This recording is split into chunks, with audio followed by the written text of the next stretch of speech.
Yes. Welcome to DR-TSPR show. This is Dr. Tangella Shivaprasad Reddy alias Dr. TSPR.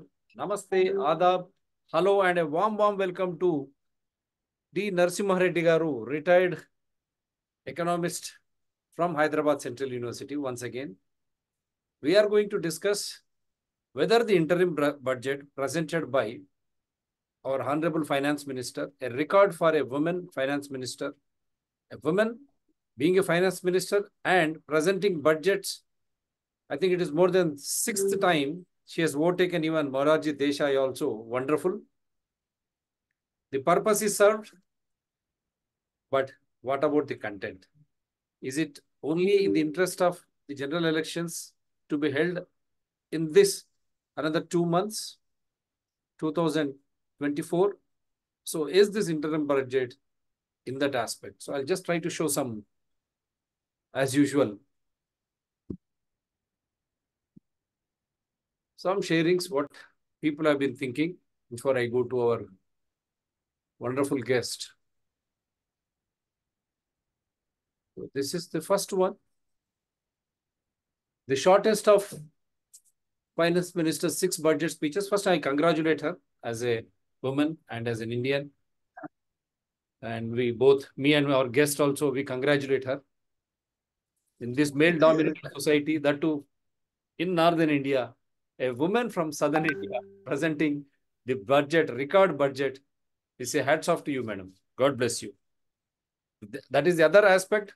How good, how bad, people have different opinions. We are not here to judge. We just simply present the facts so that the people judge, people understand. Because last time also we have clearly told what is the budget. I will ask our economists to define.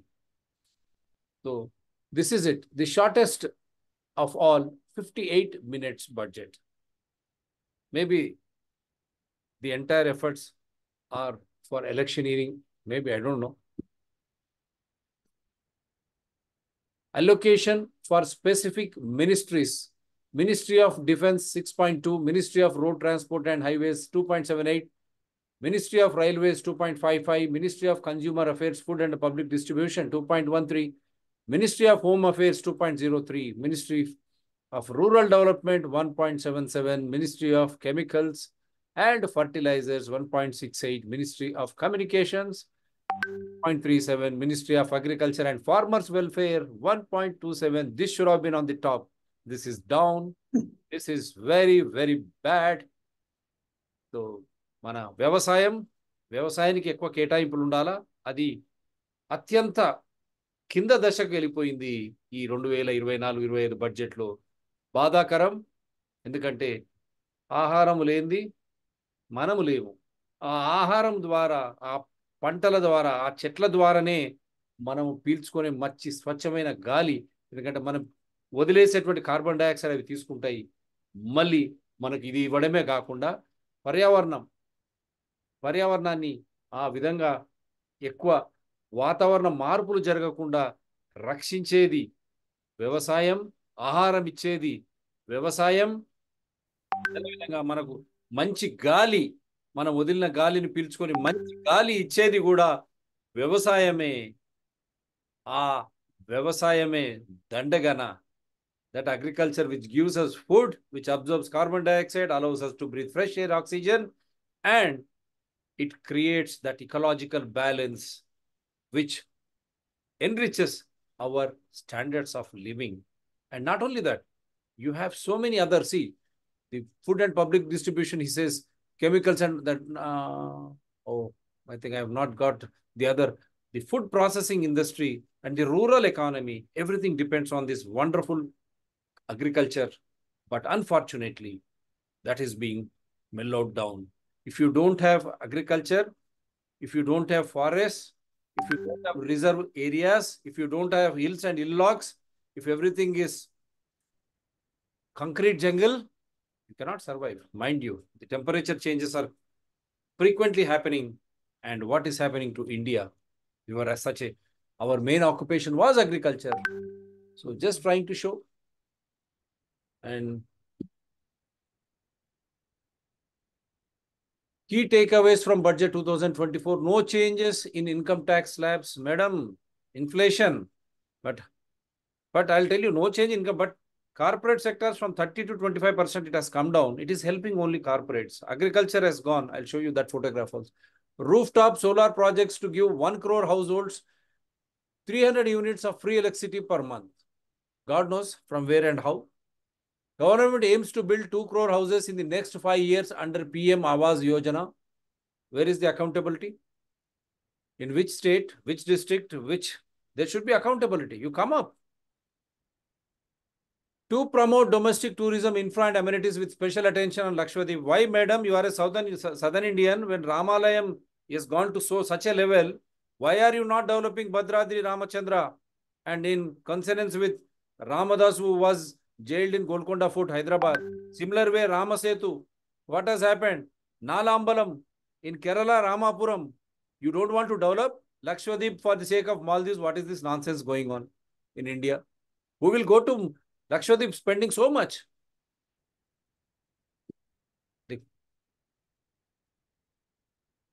This I'm going. Because the flight rates have reached such a zenith, no ordinary middle class man can fly. Ms. Sitaraman and Modi is not at all aware of it. So many times I've come. Nothing goes into his head. As corporates hijack union budget, agriculture is no longer a priority of the Modi government. I've shown you the budget allocation, 1.27 of the GDP.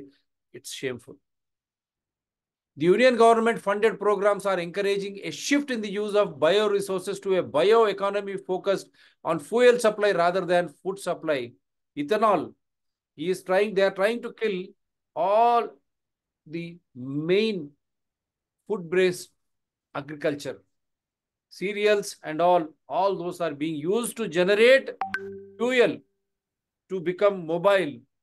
But what about your mobility, health mobility, environment concerns? And if you don't have agriculture, see, these are the haystacks. This is the food for our cattle. Cattle-based agriculture is the best. The urine, the cow dung of all those, that will help the soil to become very fertile in a natural way. Instead of these fertilizers and all those blah, blah, they are end products of the so-called gas and oil. That is very disturbing and shocking, Mr. Modi and Nirmala Sitharaman ji. We did not expect this from you. And again, how the Modi government has neglected social security pensions once again. This is there in the public domain. I am trying to put all those views together.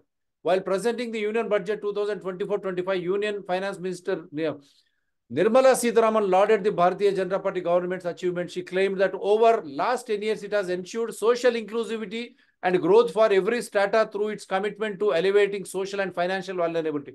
Yet the normal increase in budget allocation for welfare programs challenge this notion of सबका साथ सबका विकास. कहाँ गया सबका साथ सबका विकास? हमारे से दूर गया. I'm not saying it is there. People have been, and then uprightly, proud Indian Congress MP clarifies separate country for South Indian remark. Congress MP D.K. Suresh has clarified his separate country for South India remark, saying that he only tried to bring to notice the injustice in funds distribution by the BJP-led central government. Reacting to the union budget presented in Parliament, D.K. Suresh has said that injustice was being served to Southern India as the center was diverting funds meant for Southern states to North India. It is true, Mr. Modi and Sitharaman ji, I have challenged you. Per capita income, per capita, the direct and indirect wealth being created in the form of GST and income tax is more from Southern India. And when it comes back in the form of the same, that ratio is very less, because the population ratio in Southern India is very less when you compare to compact North India and West India, where the population is more. Population-based ratio, South India is losing. We are paying more taxes and in turn we are getting very less. That is absolutely true. And then another mania.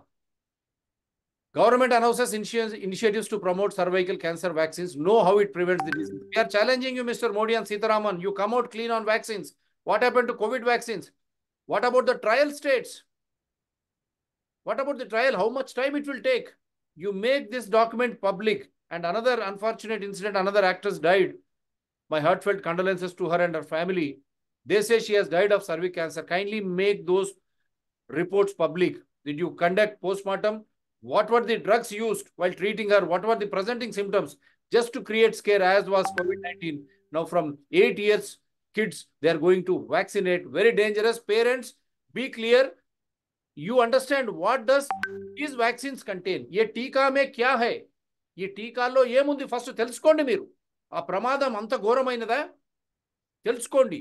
Prevention can be done in various ways, adjusting your food and everything because of endocrinal glands involvements there. So we are challenging, come out.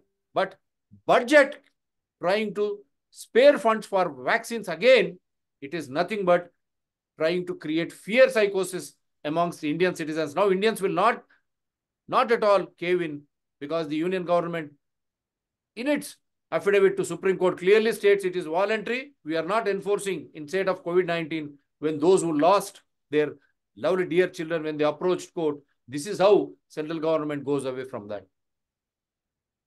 Be careful. So this is how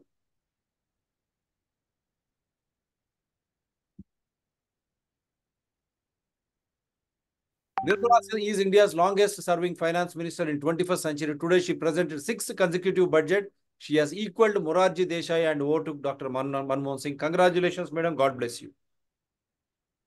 Just another small... sir, Unnara Miru? I am there. Because your video... then I'll go back. I just taken the video. I'm here. Yeah, I'll go to you. Because I think I have already... Yes, sir. Now, what you are an expert, what you have to say on this? Okay. I mean, I think normally earlier it used to be March first week. Now, of course, February, we start looking for a budget. But this time also, we are looking towards a budget, but we all knew that budget would be not a full one, but a budget which is called as an interim budget, because a full budget would be presented by the new government, which would assume power after 2024 elections. And therefore, what we have before us is an interim budget where a note on account is being taken. But can an interim budget also be one which perhaps takes into consideration the kind of aspirations people have about the economy in the next 1 year or more than 1 year? Or it perhaps just, let's say, confines itself to presenting some kind of a preliminary estimates of what would be the budget estimates of what would be the kind of revenue that comes and then expenditure involved. Or in the present context, many people are asking, what is the nature of this budget? This is an interim budget nonetheless. It is a budget just before elections. Therefore, everybody is asking whether this budget has anything to do with that of election orientation. There are many people who have been, particularly most of the mainstream media, and of course, most of the people who appear in mainstream media, corporate sector representatives, say that there is nothing about the election. They were very happy in spite of the fact that there is an election coming. This budget doesn't talk in terms of their kind of giving freebies or let's say giving concessions, which everybody expects before election. And therefore they say there's nothing in this budget which could be called election budget. It's purely a budget presented by a finance minister who is very confident of the present government's past record. And therefore they don't have to bother about, let's say, using budget as an occasion to, let's say, put forth some kind of incentives to get votes. But I think we have a different take on that. I would perhaps briefly say that this budget, first, is essentially an election-oriented budget. The second, I would say this budget is a budget which is substantially gives cheer to that of, let's say, the corporate sector. And the third, perhaps I would come down to that of details of the present budget contents briefly later on. Therefore, let me try to explain why I am calling this as an election budget. I mean, there is nothing wrong, perhaps a party or a government which is in power, which is, let's say, going to elections, trying to, let's say, appease people or give some kind of hope to the people to get votes of the people. It's a democratic system. But I think we don't call that as something wrong. But I think what is being shown is as if the government is completely confident of their past record and therefore they don't have to bother about, let's say, using this budget as some kind of an occasion to get people's appreciation for their government and get votes on that. But I feel that this is an election budget because before this budget, the government of Modi has brought out a document called as Indian Economy, a review. This document released about 10 days before this budget because the economic advisor to that of government of India said this is not the economic survey that usually is brought out before that of the usual budgets. This is only some kind of a document explaining the record of the work of this present government. This document has 2 chapters. First chapter talks in terms of what happened right from 1950 to that of, let's say, 13, 14. That is just before this government came to power. I mean, there is nothing surprising. They described how growth was slow, how there was early first phase up to 60s. There was, I think, a great deal of what could be called as dominance of public sector. And there is a major industrialization, heavy industry bias. And then, of course, they also say that how these programs have run into problems by mid-1960s. And there was a serious crisis. And then how India was not able to even meet basic food grain requirements in the country, how it had to do some kind of a ship-to-mouth kind of imports of food. And from there, of course, Green Revolution, increase in production. They document these changes. And then they also refer to that of, let's say, after late 1980s, there was a tendency, the past branding of the government was, it was what is called as regulations, controls government. And then after, let's say, late 90s, particularly during the Manmohan Singh time, they moved towards that of liberalization, removed gradually all controls, and there was a very fast growth. And then they come to that of, let's say, to cut the story, the second chapter talks in terms of the present government's achievement. That was perhaps the major objective. Right from 14, 15, when this present government came. In fact, they're all talking in terms of their 9 years of rule, past 9 years of rule, and what they have achieved. And they say, in fact, they systematically use this particular period as some kind of a grand achievement of faster growth, more welfare, raising the status of India in the Committee of Nations, India emerging, let's say, from what it was in 2014, it was 10th biggest economy in the world. And now it has moved to that 5th biggest economy by 23. And now they would like to perhaps move to that of the 2nd biggest economy by, let's say, 2030. And then, of course, they would like to become from the $5 trillion mid-level kind of, let's say, developed country to that of complete $30 trillion economy by 2047. This is the kind of scenario that particular document presents. But I think the more focus is on what they call as the transformation of these 14 to that of 24, the present. Or perhaps they keep on referring to this as, let's say, first it was Amrit Kal, because they have come to government and they are bringing in our Amrit Kal. And this is also the Amrit Kal through which they would like to take the country to that of 2014, where the country would become Nishchit Bharat, developed country. So they would perhaps even add to that of Amrit Kal, as of course all these kind of expressions are essentially expressions used by the Prime Minister, which systematically has been incorporated into this document called as Indian Economy, a Review. And of course, a very polite, very,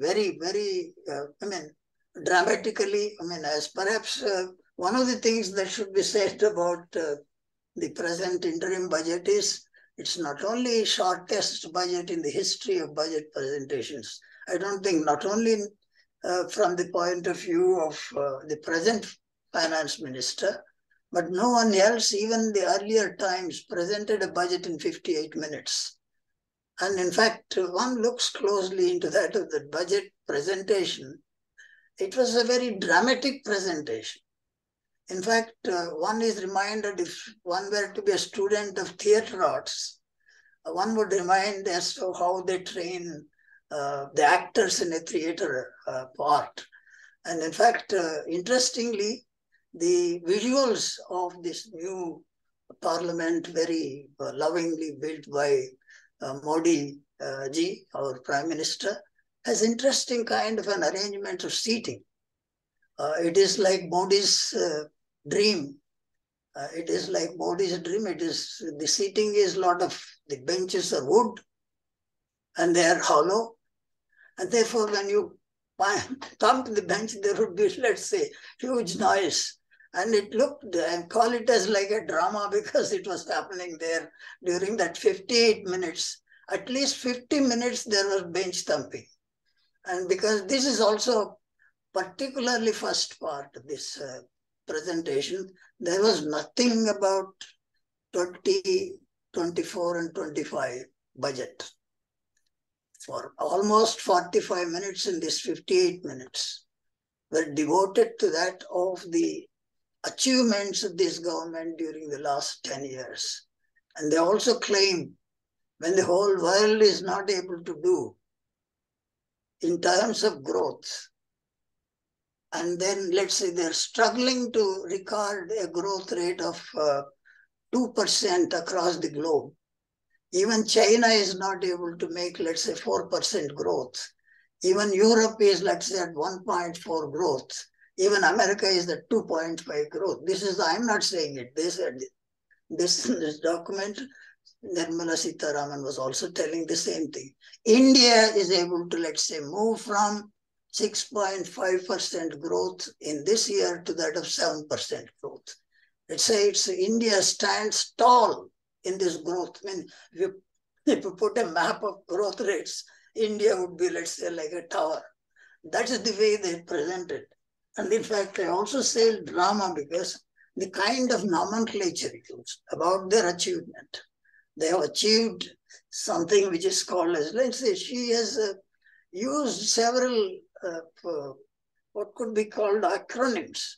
For instance, the GDP, this government achieved. She said GDP means governance, development, and performance. And see, I can't let's say, do the kind. I can't repeat her. I can't even imitate her. She also used something like several things like that. She said DDD. What is DDD? Democracy, demography, and diversity. This is India. DDD is India. And what is FDI? He said, of course, she was talking about foreign direct investment increasing. Of course, there is a more flow. There is about now reserves about more than $500 billion. But she said FDI means first development India. I mean, this kind of a thing, someone like us who are not familiar with this dramatics and a budget, it is supposed to be an economic kind of, let's say, analysis. But I think here is a performance which perhaps she rehearsed it so well and delivered it so well, matched the thumping of the desk. And it was all, let's say, for 50 minutes, great fun, if you take it that way. And he also said PPT. And then, of course, what is PPT? He said that program, performance, and transformation.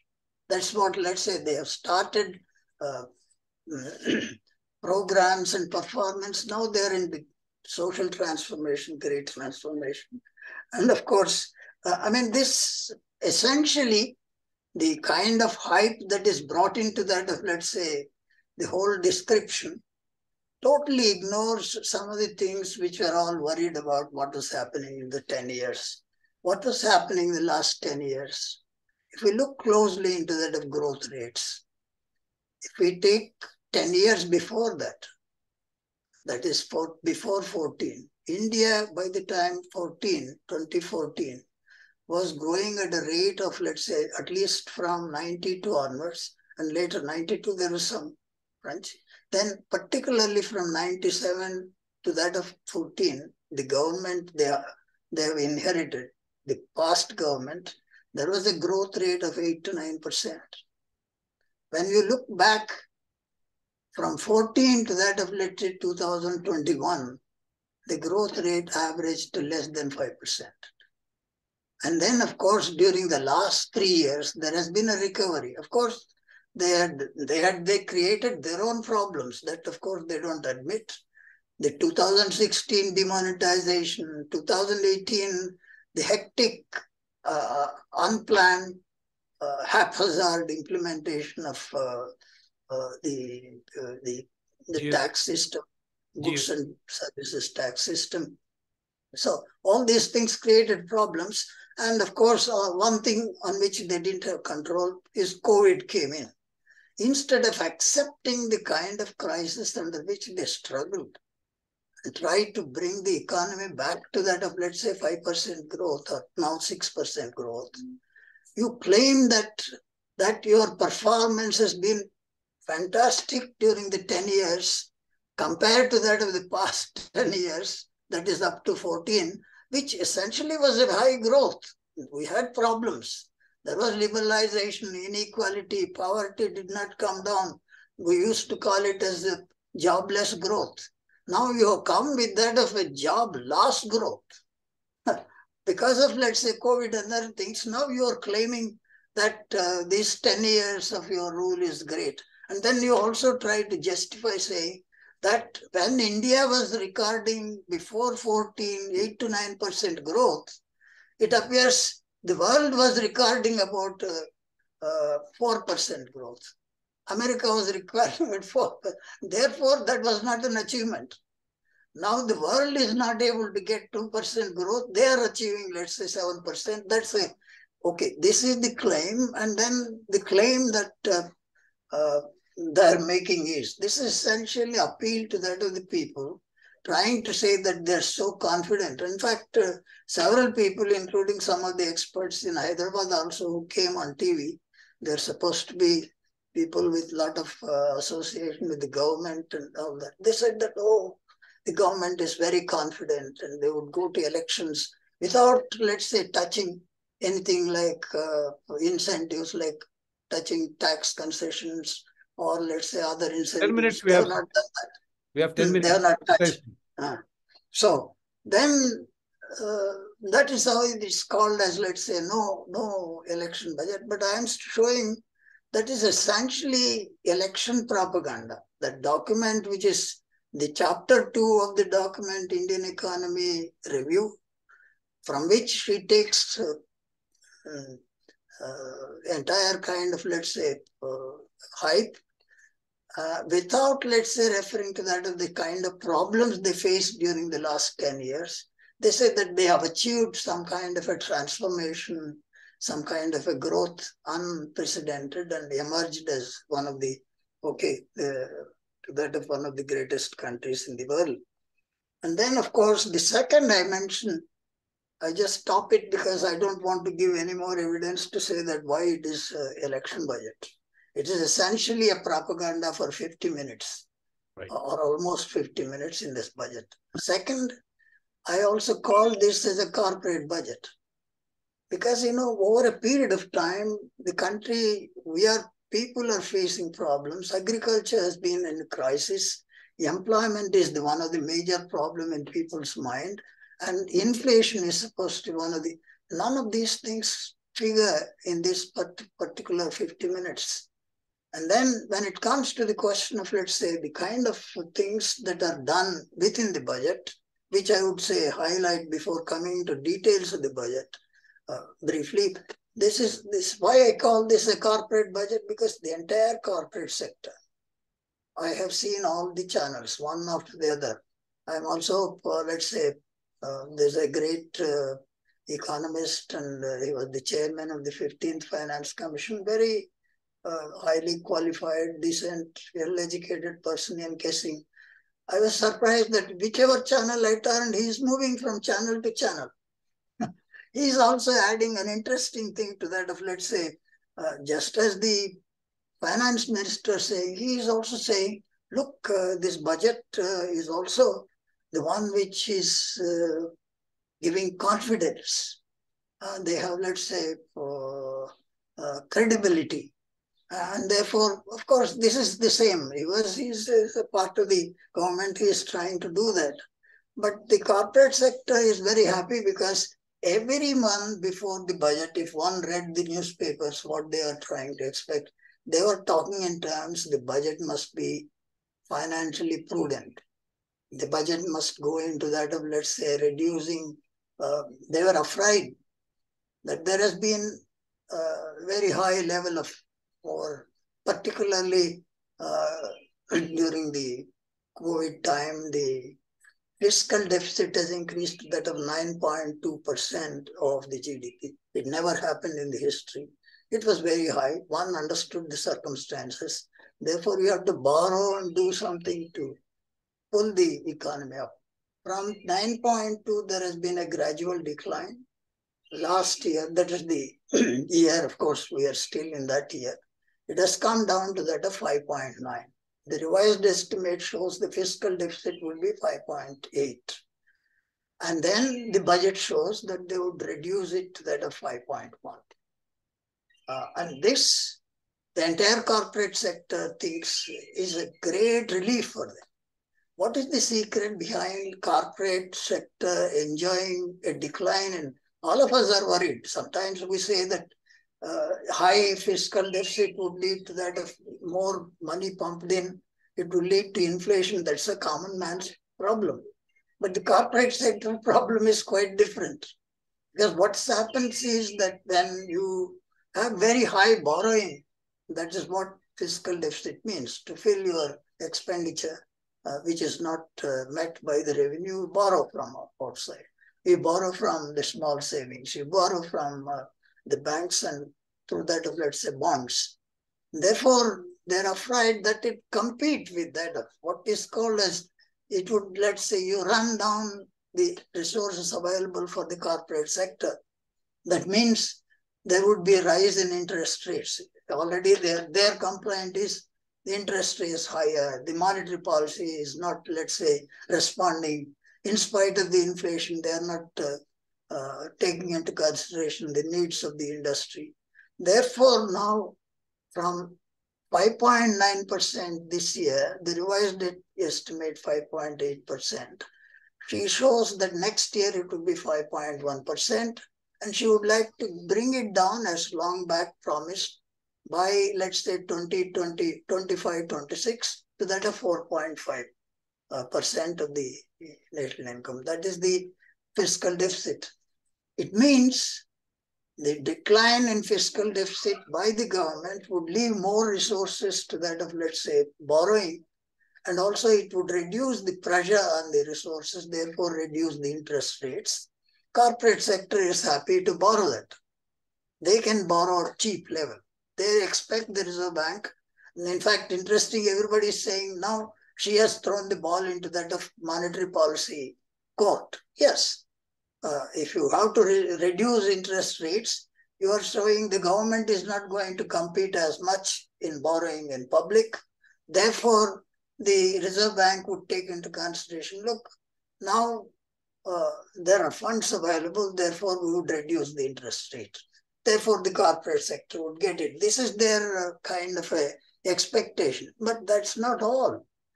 This doesn't, maybe it's not necessarily this point alone is in favor of corporate sector. This government has been consistently in favor of corporate sector. Why?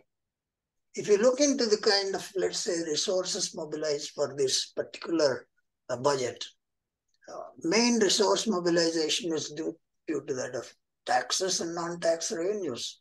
If you look at that, let's say, tax resources, besides, let's say, GST, it's an indirect tax predominantly. The major source is that of, let's say, direct taxes. They're in the form of two taxes. We know personal income tax and that of, let's say, the corporation tax. If you look at the trend in the corporate taxation, because, and you are talking in terms of the country developing at a very high pace compared to the rest of the world, when the incomes are rising, what perhaps is expected is that your tax GDP should go up. And then when it comes to the question of, let's say, which tax GDP ratio, you see, in fact, profits have been consistently going on, rising.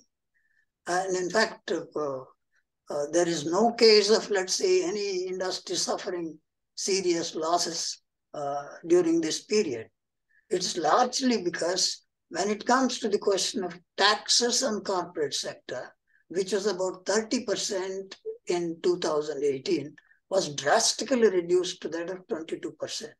In fact, if you take into consideration some kind of a incentives given, it would actually work down to that of less than 22%. It may be 20%, because the bigger the corporate power, the smaller would be the kind of tax paid, rate paid, because they will use all concession. They will have a legal teams which would work, trying to show that this is the area we work, this is the concession you give, and then that kind of concession they would take. But even then, we accept 22% they would pay. But what happens to that of, let's say, personal income tax? Yeah, here I'll try to stop you here, Reddy. Yeah, we will come back in part 2 because our time is up. Because this show will be in series, because I'm not going to limit. Common man should understand what is the budget all about. So we are going to continue. In the second part, today, we are going to limit to corporate tax and how they have been utilizing all the concessions and how they are gaining at the cost of common man's misery. And tomorrow, that is Saturday, we are going to come up with more. So do stay with DRTSPR channels, Citizens DRTSPR channel and Environment People DRTSPR channels. They're all in larger public interest. Don't go away. We'll come back tomorrow to tell you very clearly why this is an election budget and why this is a corporate interest budget only. Thank you very much, sir. Do support DRTSPR channels.